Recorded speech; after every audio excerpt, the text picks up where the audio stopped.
이 을은 원칙적으로 이 건물 소유자에 대해서 야, 네 건물 내 땅 위에 있으면서 지금 내 토지를 사용하고 있는 거나 마찬가지잖아. 그러니까 부당이득 반환해라고 그 건물 소유자에게 해야 되고요. 임차인한테는 이 부당이득 반환을 청구할 수가 없어요, 직접적으로.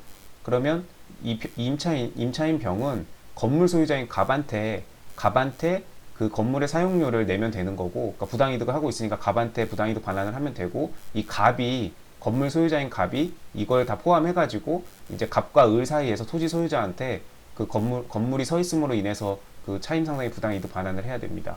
그렇기 때문에 토지 소유자가 임차인을 상대로 주택에서 나가라는 이거는 할 수 있지만 이 건물 지금 멋대로 갑이 지은 걸로 인해서 그 건물에다가 임차를 했으니까 네가 부당이득 반환을 해라라고 할 수는 없어요. 다 기출이고 다 기출 논점이기도 하고요. 다 판례 있고요. 그래서 1번 된다, 2번 안 된다. 1번, 2번 둘 다 안 된다. 1번 되고 2번 안 된다. 이렇게 결론 내려주고 판례 써주면 됩니다. 네.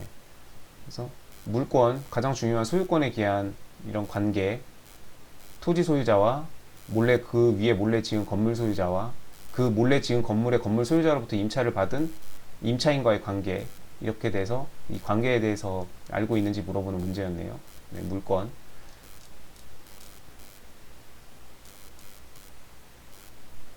문제 2번 가보겠습니다. 갑은 자신 소유의 토지에 5층 규모의 빌라 건축 공사를 을에게 도급하였다. 도급 나왔네요, 도급. 갑은 위 토지를 담보로 공사대금을 대출받고 A 은행에 근저당을 설정했답니다. 유치권 이런 거 나오겠죠.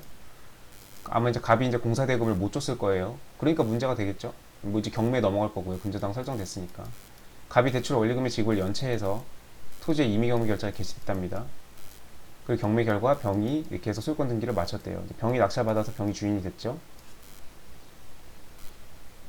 토지를 담보로 근저당을 걸었으니까 지금 이제 병이 이 토지를 매수해서 이제 토지의 소유자는 병이 된 거예요.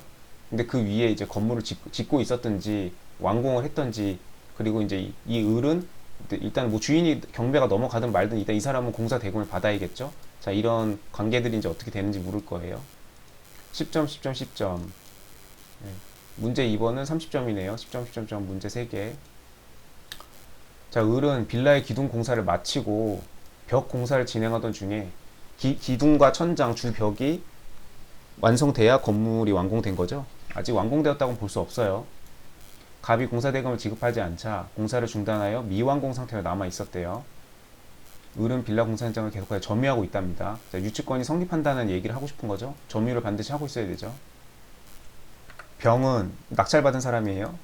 경매가 시작돼가지고 최종 낙찰받은 사람이에요. 을에게 자신이 매수한 토지 인도를 요구했답니다. 근데 병은 이제 토지를 낙찰받아서 소유권자가 됐으니까 이제 토지 인도하라고 요구할 수 있죠.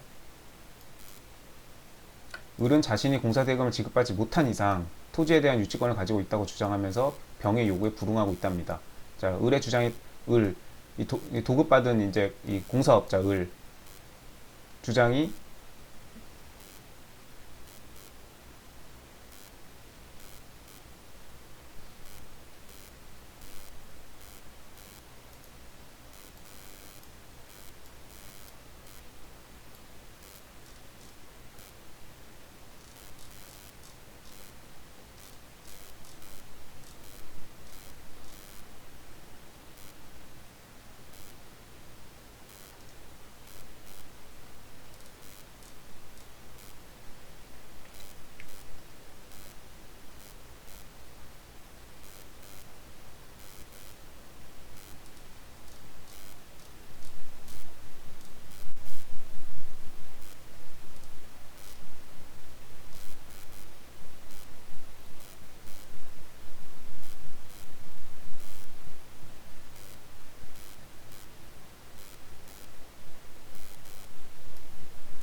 유치권은 근저당 설정이 먼저 됐는지, 보통 근저당 설정 이후에 등기들은 다 말소되죠. 다는 아니고 이제 정확하게 막 가려내야 되는데, 이제 보통 근저당권 뒤에 등기된 것들은 경매가 되면 다 말소됩니다. 근데 유치권은 예외죠.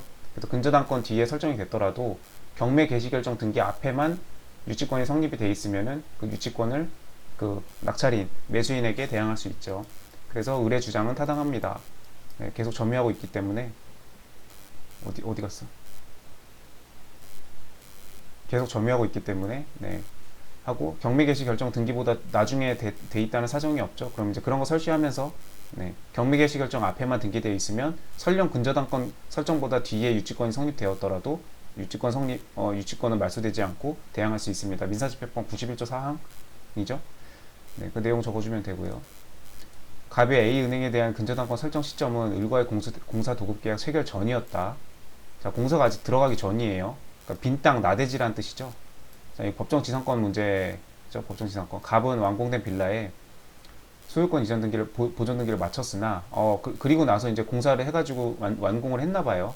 자, 그러면 A 은행이 근저당을 설정할 당시에는 나대지였죠. 건물이 없었어요.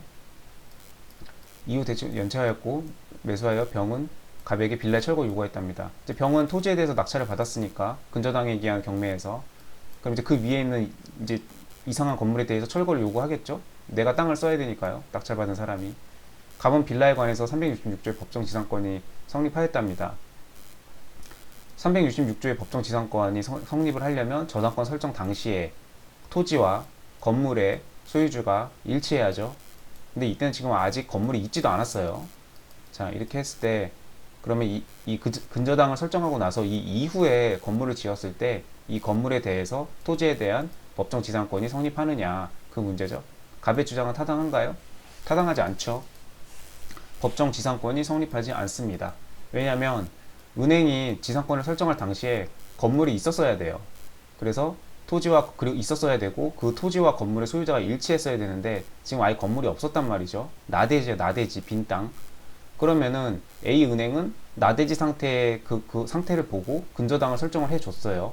근데 나중에 이제 근저당 설정 이후에 이제 은행은 여기에 건물이 지어지는지 어쩐지 모르죠. 근데 갑이 이제 건물을 지어놓고, 그러면 이 토지에 대해서 지금 이제 저당권이 실행이 됐을 때 새로운 토지 소유자가 나타났을 때 이 건물의 법정지상권을 성립한다고 해서 그러면 건물을 철거 안 해도 되죠. 그렇게 건물의 존재를 인정하게 되면은 근저당권자에게는 예측할 수 없는 손해가 되죠. 그렇기 때문에 경매 절차에서도 당연히 법정지상권이 성립하는 건물이 있으면은 당연히 토지의 가치가 떨어지기 때문에 입찰 가격이 확 떨어지죠. 그렇기 때문에 A의 은행에 불측의 손해를 염려할 줄 있기 때문에, 그래서 원칙적으로도 그렇고 이런 판례들 내용을 기술하면서 그래서 갑의 주장은 타당하지 않다. 법정지상권이 성립할 수 없다. 왜? 근저당을 설정할 당시에는 나대지 상태였기 때문에. 그 이후에 지은 건물에 대해서는 법정지상권이 성립할 수 없습니다. 적어주면 됩니다. 법정지상권 문제네요. 유치권, 법정지상권. 여기도 법정지상권이네요. 자, 을은 빌라의 기둥공사를 마치고 벽 공사를 진행하던 중 갑이 공사대금을 지급하지 않자 공사를 중단하고 공사 현장을 이탈하였답니다. 그 갑은 자금을 조달하기 위해 A은행에 근저당을 설정해 주었대요. 자, 여기랑 근저당 설정 시점이 확연히 다르죠. 이거는 근저당 설정을 먼저 하고 이 시점은 공사도급 계약 체결 전이니까 계약을 체결하기도 전이에요. 공사에 아직 들어가지도 않았어요. 그러니까 당연히 나대지 상태고, 여기는 지금 한참 공사를 하고 있는데 기둥공사까지 맞춰놓고 이제 벽공사를 하던 중에 이래 해가지고 건물이 지금 공사가 중단된 상태에서 지금 근저당이 설정됐죠. 자, 그러면 A은행이 근저당을 설정할 때는 지금 짓담한 건물이 있는 걸 확인하고 근저당을 설정을 한 거죠. 자, 그렇게 됐을 때는 이미 경마의 절대 토지를 매수한 병이 이제 똑같이 빌라 철거를 요구했을 때 갑은 빌라에 관하여 지상권이 성립하였다 주장을 할 수 있겠는가? 자, 그렇다면 기본적으로 법정 지상권이 성립을 하기 위해서는 독립한 건물로서의 볼 수 있을 정도에 이르는 완성이 되거나 그런 상태가 돼야 돼요.